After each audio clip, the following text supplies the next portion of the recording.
사람은 누구와 함께 하느냐에 따라 마음의 방향이 달라지고 신앙의 흐름도 크게 영향을 받습니다. 겉으로는 아무렇지 않아 보이는 관계라도 함께 지내다 보면 마음이 무거워지고 하나님께 향하던 시선이 흐려질 때가 있고 영적인 감각이 조용히 약해질 때가 있습니다. 믿음은 단순히 혼자 지키는 것이 아니라 관계 속에서 더 선명해지기도 하고 반대로 무너질 수도 있기 때문에 우리는 가까이 두는 사람을 신중하게 살필 필요가 있습니다. 때로는 좋은 의도로 시작한 관계도 시간이 지나면서 마음을 흔들고 신앙을 지치게 만들 때가 있고 함께 있을수록 하나님보다 사람의 말에 민감해지며 마음속 중심이 조금씩 흔들릴 때가 있습니다. 그래서 영적으로 건강하게 서기 위해서는 내 신앙을 살리는 관계와 약하게 만드는 관계를 분별하는 지혜가 꼭 필요합니다. 이 말씀은 누군가를 판단하기 위한 것이 아니라 하나님 앞에서 건강한 마음을 지키고 신앙의 중심을 보호하기 위해 필요한 주제입니다. 오늘의 주제는 함께 할수록 영적으로 죽어가게 만드는 관계의 특징이 무엇인지 살피는 것입니다. 첫째, 잘못된 길을 가고 있으면서도 그것을 옳다고 설득하는 관계는 피해야 합니다. 사람은 누구나 실수를 할 수 있고 때로는 자신의 선택이 옳지 않다는 것을 알면서도 그 길을 계속 갈 때가 있습니다. 그러나 더 위험한 것은 그 잘못된 길을 옳다고 말하며 주변 사람들까지 그 길로 끌어들이는 관계입니다. 이런 관계는 겉으로는 편안하게 느껴질 수 있지만 시간이 지날수록 마음의 기준을 흐리게 만들고 하나님께서 주신 분별력을 약하게 하며 결국 영적인 방향을 잃게 만듭니다. 함께 있다 보면 처음에는 작은 타협처럼 보였던 것들이 점점 자연스러워지고 옳고 그름에 대한 감각이 무뎌지기 시작하며 하나님께서 원하시는 길보다 사람의 말과 분위기에 끌려가게 되는 흐름이 생깁니다. 그래서 이런 관계는 신앙의 힘을 약하게 하고 마음의 중심을 흔들며 결국 하나님께 가까이 가는 삶에서 멀어지게 만듭니다. 잘못된 길을 옳다고 말하는 사람은 자신의 실수를 인정하지 못하거나 이미 마음의 기준이 무너져 있기 때문에 주변의 기준도 함께 흐리게 만들곤 합니다. 그래서 그들은 말할 때마다 스스로를 설득하려 하고 그 과정에서 상대방까지 같은 생각을 하도록 이끌려고 합니다.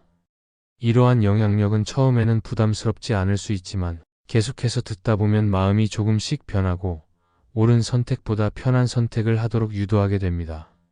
그리고 그 순간부터 영적인 감각은 잔잔하게 흐려지기 시작하고 하나님 앞에서 지켜야 할 분명한 기준들도 힘을 잃게 됩니다. 결국 믿음의 중심은 조용히 무너지고 바르지 않은 선택들이 점점 익숙해지며 하나님께 돌아갈 힘도 약해질 수 있습니다. 성경에서도 이러한 흐름을 볼 수 있습니다. 아합 왕은 이세벨의 영향을 받으며 하나님께서 기뻐하지 않는 길을 계속 걸었고 그가 걷던 잘못된 길은 주변 사람들까지 무너뜨렸습니다. 그의 삶은 처음부터 악했던 것이 아니라 그릇된 영향을 끊지 못하고 계속 받아들이면서 점점 마음이 변하고 기준이 흐려졌던 것입니다. 이 모습은 우리 삶에서도 그대로 반복됩니다. 잘못된 영향을 끊지 못하면 마음은 결국 그 방향으로 기울어지고 신앙의 중심은 흔들리며 결국 하나님과의 거리가 멀어지게 됩니다. 그래서 어떤 관계는 선한 의도보다 영향을 어디에서 받고 있는지가 더 중요합니다. 이런 관계를 오래 유지하면 마음은 점점 민감함을 잃고 판단은 흐려지고 선택은 하나님보다 사람에게 의지하게 됩니다. 처음에는 단순한 조언처럼 들렸던 말들이 시간이 지나면 나의 기준이 되어버리고 결국 그 관계가 마음 전체를 이끌어가는 방향으로 작용하게 됩니다. 그래서 함께 할수록 마음이 가벼워지는지 아니면 하나님께 나아가려는 의지가 약해지는지를 살피는 것은 매우 중요합니다. 마음이 흔들리고 기도하고 싶은 마음이 사라지고 해야 할 결단이 미뤄지고 하나님께 가까이 가는 발걸음이 멀어진다면 이미 관계가 영향을 주고 있다는 신호일 수 있습니다. 결국 잘못된 길을 옳다고 말하는 사람과의 관계는 신앙을 약하게 만들고 하나님께서 세우신 기준을 잃게 만드는 위험한 흐름을 만듭니다. 하나님께서는 우리가 관계 속에서도 지혜롭게 분별하기를 원하시며 우리의 마음이 어떤 소리를 따라가고 있는지 조용히 살피기를 바라십니다. 그래서 이런 관계를 피한다는 것은 누군가를 미워한다는 의미가 아니라 하나님 앞에서 마음을 지키고 신앙의 중심을 보호하기 위한 결단입니다. 하나님은 우리가 올바른 관계 속에서 자라기를 원하시며 우리의 영혼이 흔들리지 않도록 안전한 길로 이끌어 주실 것입니다. 둘째, 죄책감을 없애는 것이 아니라 죄를 정당화하는 관계는 위험합니다. 사람은 누구나 실수를 하고 넘어질 때가 있지만 그 실패를 대하는 태도와 그 순간 곁에 있는 사람이 어떤 영향을 주는지는 우리의 신앙에 큰 차이를 만들어냅니다. 하나님께 가까이 가고 싶은 마음이 있는 사람이라면 죄를 지었을 때 마음이 흔들리고 불편함이 생기며 다시 바르게 서고 싶은 마음이 자연스럽게 일어납니다. 그러나 곁에 있는 사람이 그 죄를 가볍게 여기게 만들고 더 나아가 그것을 아무 문제 없는 일이라고 말하며 정당화하기 시작하면 영적인 기준은 금세 흐려지게 됩니다. 죄책감을 없애주는 것이 아니라 죄 자체를 묻어버리게 만드는 이런 관계는 처음에는 편안하게 느껴지지만 시간이 지날수록 마음의 경계를 약하게 하고 우리가 하나님께 예민하게 반응해야 할 부분을 무디게 만듭니다. 그래서 이런 관계는 함께 할수록 영혼이 흔들리고 신앙의 중심이 쉽게 무너질 수 있습니다. 죄책감은 불편한 감정이지만 건강한 영적 감각에서는 반드시 필요한 감정입니다. 이것은 우리를 짓누르기 위한 것이 아니라 하나님께 돌아오게 만드는 신호이며 마음이 아직 살아있다는 증거이기도 합니다. 그런데 어떤 관계는 이 죄책감을 불필요한 것으로 만들고 죄를 인정하는 대신 스스로를 합리화하도록 이끌기도 합니다. 이런 관계 안에서는 잘못된 선택을 해도 괜찮아 보이고 하나님 앞에서 조심해야 할 부분이 점점 사라지며 결국 영적인 경계선이 희미해지게 됩니다. 이는 단순한 친구의 말 한마디에서 시작될 수도 있고 가까운 사람의 조언처럼 보일 수도 있지만 그 영향은 매우 깊고 은밀하게 마음을 흔듭니다. 죄책감이 사라지면 회개도 사라지고 회개가 사라지면 하나님께 돌아가는 길이 막히기 때문입니다. 이런 흐름은 성경의 사무엘상에서 엘리 제사장의 아들들 모습과도 닮아 있습니다. 그들은 하나님을 경외하지 않는 행동을 반복했고 주변 사람들은 그들의 죄를 바로잡지 못했습니다. 오히려 공동체 안에 죄가 방치되면서 사람들은 죄를 죄로 여기지 않게 되었고 결국 온 공동체의 영적 분위기도 함께 무너지게 되었습니다. 잘못된 행동이 반복되는데도 누군가 그것을 옳다고 말해주거나 문제가 아니라고 돌려 말해준다면 그 영향은 개인을 넘어 주변 사람들까지 약하게 만들 수 있습니다. 이처럼 죄를 정당화하는 관계는 그 무게가 매우 크게 작용하고 하나님과의 거리도 어느새 멀어지게 만듭니다. 교회 안에서도 이러한 관계는 은근하게 나타날 수 있습니다. 누군가의 잘못을 다독여 준다는 이유로 죄를 가볍게 만들어 버리거나 회개의 시간을 방해하며 신앙보다 감정을 우선하게 만들 수 있습니다. 겉으로 보기에는 위로처럼 보이지만 실제로는 영혼을 회복의 자리에서 멀어지게 만드는 위험한 흐름입니다. 하나님이 우리에게 원하시는 회복은 죄책감을 없애는 것이 아니라 죄를 인정하고 다시 일어설 수 있도록 도우시는 것입니다. 그런데 어떤 관계는 바로 이 중요한 과정을 막아버리고 편안함과 감정의 안정만을 주려 하면서 신앙의 가장 중요한 기초를 흔들어 놓게 됩니다. 이런 관계와 오래 머물다 보면 마음속에서 하나님께 대한 민감함이 서서히 줄어들고 무엇이 옳고 그른지 구분하는 힘도 약해지기 시작합니다. 처음에는 작은 흔들림이었지만 시간이 지나면 스스로도 잘못된 선택이 편안하게 느껴지고 회개해야 할 부분에서도 아무런 움직임이 생기지 않게 됩니다. 죄를 정당화해 주는 사람은 우리의 영혼을 편안하게 만드는 것처럼 보이지만 사실은 하나님께 돌아가는 길을 막는 장벽이 되기도 합니다.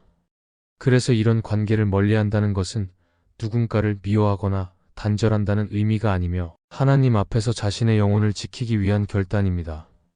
결국 죄를 정당화하는 관계는 신앙을 약하게 만들고 죄와 거룩 사이의 건강한 긴장을 사라지게 하며 하나님께 가까이 가려는 발걸음을 무디게 만드는 매우 위험한 관계입니다. 하나님은 우리가 죄의 무게 아래 눌려있기를 원하지 않으시지만 그렇다고 죄를 아무렇지 않게 여기기를 원하시지도 않습니다. 그래서 우리는 죄를 인정하고 돌이킬 수 있는 건강한 관계 속에 머물러야 하며 죄를 가볍게 만드는 관계를 멀리함으로써 하나님께 더 가까운 삶을 지켜나갈 수 있을 것입니다. 셋째, 늘 비교하게 만들고 자존감을 무너뜨리는 관계는 멀어져야 합니다. 사람의 마음은 비교에 매우 약하기 때문에 가까운 관계 속에서 비교가 반복되면 영혼은 쉽게 지치고 신앙의 힘도 약해지기 시작합니다. 비교는 겉으로는 사소한 말처럼 보이지만 내면에서는 조용히 상처를 만들고 마음을 흔드는 힘을 가지고 있습니다. 누군가와 함께할 때마다 내가 부족해 보이고 늘 뒤처진 사람처럼 느껴지고 작은 실수조차 크게 보이기 시작한다면 그 관계는 이미 건강한 에너지를 잃어버린 관계일 수 있습니다. 하나님은 각 사람을 귀하게 보시고 서로를 다르게 사용하시며 각자에게 다른 속도와 다른 은혜를 주시는데 비교하는 관계는 이 사실을 흐리게 만들고 하나님의 시선보다 사람의 시선이 더 크게 느껴지게 만듭니다.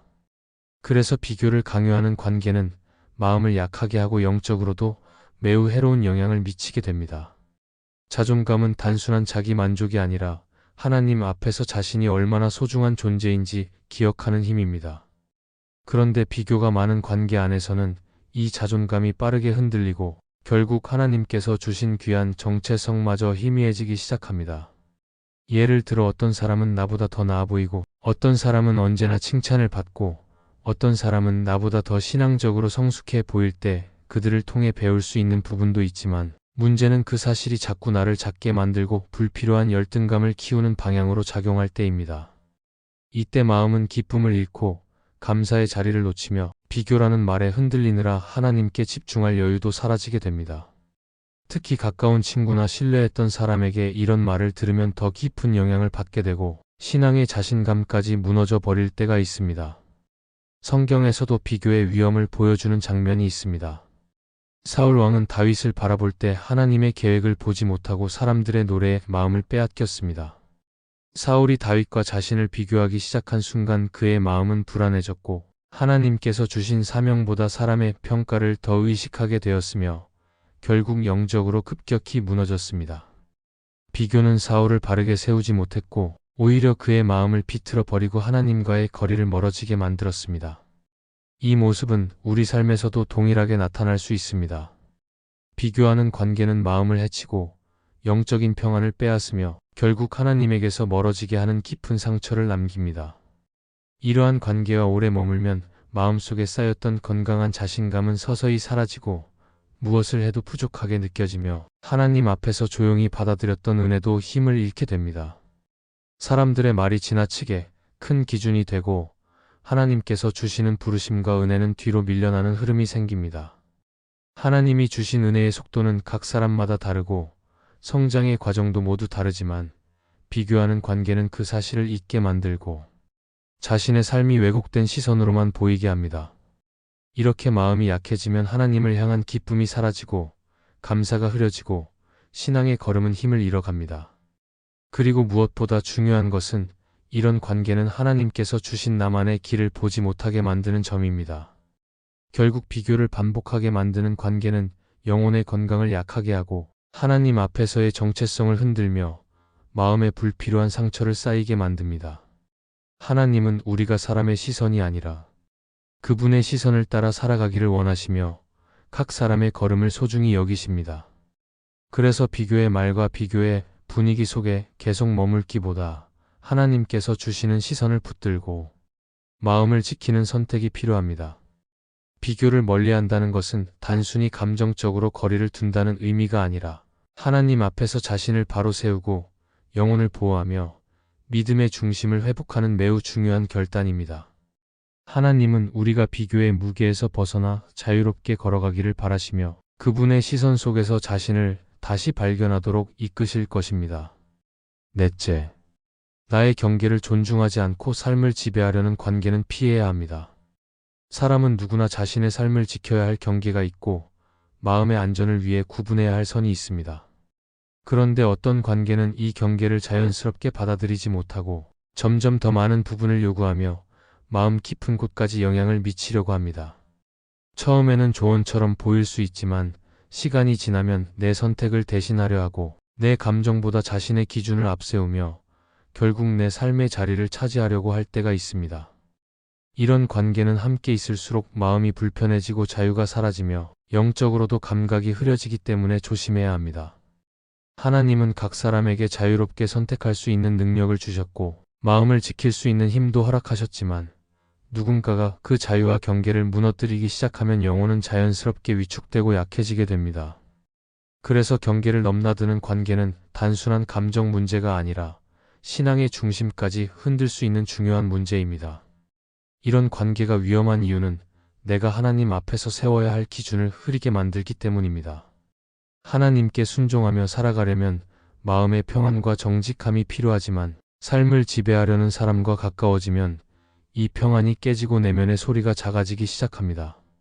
그 사람의 의견이 하나님 앞에서의 결단보다 더 크게 들려오고 스스로 판단해야 할 문제까지 그 사람의 기준에 맞추면서 하나님께 드려야 할 마음의 공간이 줄어듭니다. 마음이 이렇게 지배되기 시작하면 자신의 생각이 약해지고 결국 하나님과의 관계에서도 주도적으로 나아가기 어려워집니다. 그리고 어느 순간 하나님보다 사람에게 더 의지하고 그 사람의 말이 옳은지 먼저 고민하게 되는 흐름이 자리 잡게 됩니다. 성경에서도 이러한 모습과 비슷한 사람이 등장합니다. 사도행전에 나오는 아나니아와 삽비라는 서로의 영향을 분별하지 못했고 결국 잘못된 선택을 함께 했습니다. 그들 사이에는 서로 도와야 할 부분이 아니라 상대의 올바른 경계를 세워주기보다 감추고 속이도록 만드는 잘못된 흐름이 있었습니다. 이 모습은 우리의 관계에서도 나타날 수 있습니다. 누군가 내 마음의 경계를 지켜주지 않으면 결국 하나님 앞에서 흔들리기 쉬운 상태가 되고 나도 모르게 상대의 방식에 끌려다니며 신앙의 중심을 잃게 됩니다. 그래서 경계를 무너뜨리는 관계는 단순히 힘든 관계가 아니라 영적인 방향까지 바꾸어 버릴 위험한 관계입니다. 삶을 지배하려는 사람은 처음에는 돌봄처럼 보일 수 있지만 시간이 지나면 나의 선택을 존중하지 않고 나의 감정보다 자신의 생각을 우선하게 만들고 내가 하나님과 나누어야 할 중요한 결정을 자신의 의견으로 덮어버리려고 할 때가 많습니다. 그러면서 점점 내 삶의 자리를 차지하고 하나님께 순종해야 할 부분에서 흔들리게 만들며 결국 내가 가야 할 길을 보지 못하게 합니다. 이런 관계 안에서 오래 머물면 스스로 결정을 내리는 힘이 약해지고 기도하며 판단해야 할 문제를 사람의 기준에 맡기게 되며 마음의 자유도 점점 사라집니다. 그러면 하나님과의 거리도 자연스럽게 멀어지고 신앙의 방향이 사람 중심으로 바뀌게 됩니다. 팀 켈러는 탕부 하나님에서 이렇게 말합니다. 관계를 통해서도 우상은 만들어질 수 있다. 누군가가 하나님보다 더 크게 느껴지는 순간 그 관계는 마음을 지배하는 힘이 된다.